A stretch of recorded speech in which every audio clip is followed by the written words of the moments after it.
Hi welcome to Sri Mallika's kitchen. ఈ ఛానల్ని ఆదరించిన ప్రతి ఒక్కరికి మా హృదయపూర్వక నమస్కారములు. ఇవాళ చాలా మంచి రెసిపీతో మీ ముందుకు వచ్చానండి. చాలా అంటే చాలా బాగుంది. అదేమిటంటే చేపల పులుసు అండి. ఇలా పచ్చేపలు తీసుకుని ఈ విధంగా పులుసు పెట్టి చూడాలండి. టేస్ట్ మాత్రం అద్భుతం అండి. వేడి వేడి అన్నంలో ఇలా ఒక్క ముక్క వేసుకొని కాస్త అలా పులుసు వేసుకొని తింటుంటే కలుపుకొని నా సామిరంగా రుచి ఉంది. సూపర్గా ఉందండి. కాకపోతే ఏంటంటే చేపల పులుసు పెట్టిన తర్వాత కాస్త మాగనిచ్చి తిని చూడాలండి. ముక్క తిన్న పులుసు కలుపుకున్న రుచి మాత్రం అద్భుతం అండి. ఎలా చేయాలంటే స్టవ్ ఆన్ చేసి ఒక ప్యాన్ పెట్టుకొని దాంట్లో ఒక 2 గంటలు ఆయిల్ వేసుకోవాలి. ఆ తర్వాత ఒక టేబుల్ స్పూన్ ధనియాలు, ఆ తర్వాత జీలకర్ర కూడా వేసుకొని వీటిని కాస్త అలా అనుకొని ఇప్పుడు మీదకించి ఒక 2 ఉల్లిగడ్డల్ని సన్నగా పొడవుగా కట్ చేసి దాంట్లో వేసుకోవాలి. వేసాక ఇప్పుడు వీటిని కాస్త అలా కలుపుకోవాలి. కలిపిన తర్వాత ఇప్పుడు మనం ఏం చేద్దామంటే అల్లం ముక్క వేసుకోవాలండి. ఒక ఇంచి అల్లాన్ని కొద్దిగా అలా ఇరగదీసి వేసి వెల్లుల్లి రెమ్మల్ని పొట్టు తీసి దాంట్లో వేసుకునేసి ఇప్పుడు వీటిని మనం మంచి గోల్డెన్ బ్రౌన్ కలర్ అయ్యేదాకా సన్న మంట మీద బాగా వేగనివ్వాలండి. ఈ ఉల్లిపాయలు ఎంత బాగా మెత్తబడి ఇలా వేగుతాయో రుచి అద్భుతంగా ఉంటుందండి. ఓకే, ఇప్పుడు దీంట్లో మనం ఏం చేద్దామంటే టమోటాలని వేసుకుందాం. ఒక 2 మంచి ఎర్రటి పండ్లని సన్నగా పొడవుగా కట్ చేసి దాంట్లో వేసుకునేసి వీటిని కూడా మనం ఇలా కలుపుతూనే బాగా మెత్తబడనివ్వాలండి. ఈ టమోటాలు ఈ ఉల్లిపాయలు ఇలా బాగా మంచి ఎర్రడాలుగా ఇలా వేగితే ఆ రుచి ఉంటుందండి. చాలా బాగుంటుంది. ఇవి ఫ్రై చేసేదాన్ని బట్టే దీని టేస్ట్ ఉంటుందండి. ఇప్పుడు దీంట్లో కాస్త చిటికెడు పసుపు, ఆ తర్వాత 3 టేబుల్ స్పూన్లు కారం వేసుకోవాలండి.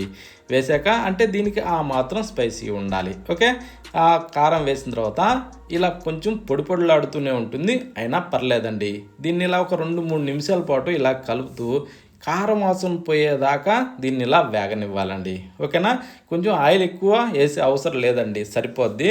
ఈ విధంగా వేగితే మనకు చాలండి, ఎందుకంటే దీని ప్రాసెస్ వేరే ఉంది కాబట్టి. ఇప్పుడు స్టవ్ ఆఫ్ చేసేసి తీసి చల్లారనివ్వాలండి. చల్లారిన తర్వాత రోలు సిద్ధం చేసి ఆ రోట్లో ఈ ఫ్రైని వేసుకోవాలండి. అంటే టమోటాలు, ఈ ఆనియన్ ముక్కలు ఇవన్నీ ఫ్రై చేసాం కదా, ఈ ఫ్రైని టమోటా ఈ దీనిలో వేసిన తర్వాత ఇప్పుడు మనం చేద్దామంటే మంచిగా రుబ్బుకోవాలండి. దీన్ని ఇలా దంచుతూ మెత్తగా పేస్ట్ చేయాలి. అప్పుడే దీనికి మరింత రుచి వస్తుందండి. ఓకేనా, మనం పచ్చడి రుబ్బిన టైప్లో ఈ టైప్లో రుబ్బాలి. మంచి జిగటతోనే భలేగా ఉంటుందండి. ఇలా నూరిన ఆ పేస్ట్ని మనం చేపల పులుసులో వేసామంటే రుచి ఎందుకు రాదండి, భలేగా ఉంటుంది. ఒక్కసారి ఇలా ట్రై చేసి చూడండి. ఇలా రుబ్బిన ఈ పేస్ట్ని తీసి ఆ కడాయిలో వేసుకునేసి అంటే ఆ ప్యాన్లో వేసిన తర్వాత ఇప్పుడు మనం ఏంటంటే ఆ రోట్లో కొద్దిగా నీళ్లు పోసుకొని కాస్త అలా తుడుచుకోవాలండి. ఇలా తుడిసి ఆ నీటిని సేమ్ అదే ప్యాన్లో వేసుకోవాలండి. అంటే మనం ఇప్పుడు రుబ్బిన ఈ పేస్ట్ ప్యాన్లోనే ఈ నీటిని కూడా పోసుకోవాలండి. పోసిన తర్వాత ఈ పేస్ట్ని మనం ఏంటంటే కొద్దిగా అలా మిక్స్ చేసుకోవాలండి. ఇలా కొంచెం బాగా కలుపుకోవాలి. ఇప్పుడు స్టవ్ ఆన్ చేసి ప్యాన్ పెట్టి దాంట్లో ఇప్పుడు మనం ఒక 2 గంటలు ఆయిల్ వేసుకోవాలండి. వేసిన తర్వాత కాస్త వేడెక్కనిచ్చేసి కొద్దిగా మెంతులు వేసుకుందాం. ఆ తర్వాత 1 టేబుల్ స్పూన్ దాకా ఆవాలు కూడా వేసుకునేసి ఒక 3 పచ్చిమిరపకాయలని చీరి దాంట్లో వేసుకునేసి కొద్దిగా అలా వేగనివ్వాలి. ఈ పచ్చిమిరపకాయలు ఏంటంటే కొద్దిగా అలా వేగిన తర్వాత అంటే లైట్గా పసురు పోనివ్వాలండి. ఆ టైపు వేగిన తర్వాత ఇప్పుడు మనం 4 రెమ్మలు కరివేపాకు వేసి చిటపట్లాడినిచ్చి రోట్లో రుబ్బిన ఆ పేస్ట్ని ఇందులో వేసుకోవాలండి. నీళ్లు పోసినప్పుడు ఈ టైప్లో మనం కలుపుకోవాలి. కలిపిన తర్వాత ఇప్పుడు దీంట్లో వేసాం కదా, వేసాక అదే ప్యాన్లో కూడా కాసిన్ని నీళ్లు పోసి అలా తుడిసి కూడా వేసుకోవచ్చు, ఇబ్బంది ఏం లేదు. ఇప్పుడు దీన్ని ఇలా తిరగేసుకుంటూనే బాగా వేగనివ్వాలండి. అంటే ఈ ఆయిల్లోనే ఇది మంచి తుక అంటూ మంచి కలర్ వచ్చేదాకా ఈ టైప్లో వేగాలండి. ఓకేనా, మంచి ఇలా కలర్ రావాలి. ఇప్పుడు మనం ముందుగా నానబెట్టిన చింతపండుని పిసికి రసం తీసి నేనైతే ఇలా జాలి సహాయంతో ఇందులో వంచేసానండి. ఎందుకంటే తోడకలు కానీ తొలకలు కానీ ఏవి కూడా కూరలోకి రావు, అందుకోసం. ఇప్పుడు రుచికి సరిపడా సాల్ట్ వేసుకోవాలండి. ఎందుకంటే ఇది కొంచెం పులుపు ఎక్కువ ఉంటుంది కాబట్టి సాల్ట్ కూడా చూసి వేసుకోవాలి, కొంచెం ఎక్కువ తక్కువ. ఓకే, ఇప్పుడు దీన్ని మనం ఇలా బాగా మిక్స్ చేసుకొని మూత పెట్టి ఒక 2-3 నిమిషాల పాటు ఈ పులుసుని ఇలా మరగనివ్వాలండి. ఓకే. ఈ విధంగా మరిగిన దాంట్లో ఇప్పుడు మనం ఫ్రెష్‌గా రెడీ చేసి పెట్టిన ఈ చేప ముక్కల్ని దాంట్లో వేసుకోవాలి. నేనైతే ఒక కిలో చేప తెచ్చానండి. ఓకే. దాన్ని మంచి శుభ్రంగా కడిగి రెడీ చేసి నీసు వాసన పోయేదాకా నీళ్లు వడవనిచ్చి ఆ తర్వాత చేప ముక్కల్ని దాంట్లో వేసి ఇలా బాగా తిప్పుకోవాలండి. ఇలా తిప్పిన తర్వాత మనం మూత పెట్టి దాదాపు ఒక 10-12 నిమిషాల సేపు ఇలా బాగా ఉడకనివ్వాలండి. ఇలా ఉడికితే ఏందంటే ఈ పులుసులో ఈ చేప ముక్క బాగా ఉడికి చేప ముక్కకు కూడా మంచి రుచి వస్తుందండి. ఓకేనా. ఆ తర్వాత ఇలా మనం తిప్పుకోవాలి, అంతేగాని గెంటి పెట్టి పసపస కలబెట్టకూడదు.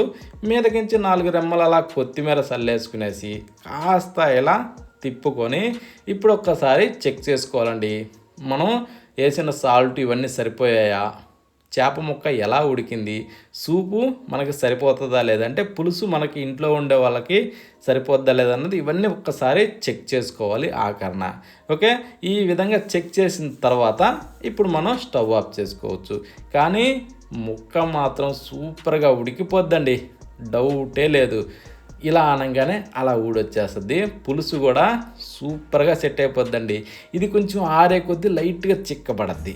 కానీ చేపల పులుసు ఎప్పుడు పెట్టినా సరే దీన్ని కొంచెం మాగనివ్వాలండి. స్టవ్ మీద నుంచి దించిన తర్వాత చల్లారనివ్వాలి. అంటే కనీసం ఒక 2 గంటల పాటున్నా కానీ చల్లారనిచ్చి ఇలా వేడి వేడి అన్నంలో ఈ చేపల పులుసు వేసుకొని ఇలా కాస్త కలుపుకొని ఒక్క ముక్క అలా తుంచి నోట్లో పెట్టుకుంటుంటే రుచి ఉంటుంది, అదిరిపోద్దండి. ఇంకా మనకి టైం ఉంటే మాత్రం మధ్యాహ్నం చేసామా సాయంత్రానికి తిని చూడాలి, లేదా మరునాటికి తిని చూడాలి. రుచి మాత్రం చాలా అద్భుతంగా ఉంటుందండి. ఈ టైప్లో ఖచ్చితం చేసి చూడండి. ఇలా చేసి టేస్ట్ చూసిన వాళ్ళు ఎవరైనా సరే ఎప్పుడు చేసిన చేపల పులుసు సేమ్ ఇలాగే చేసుకొని తింటారండి, అంత బాగుంది.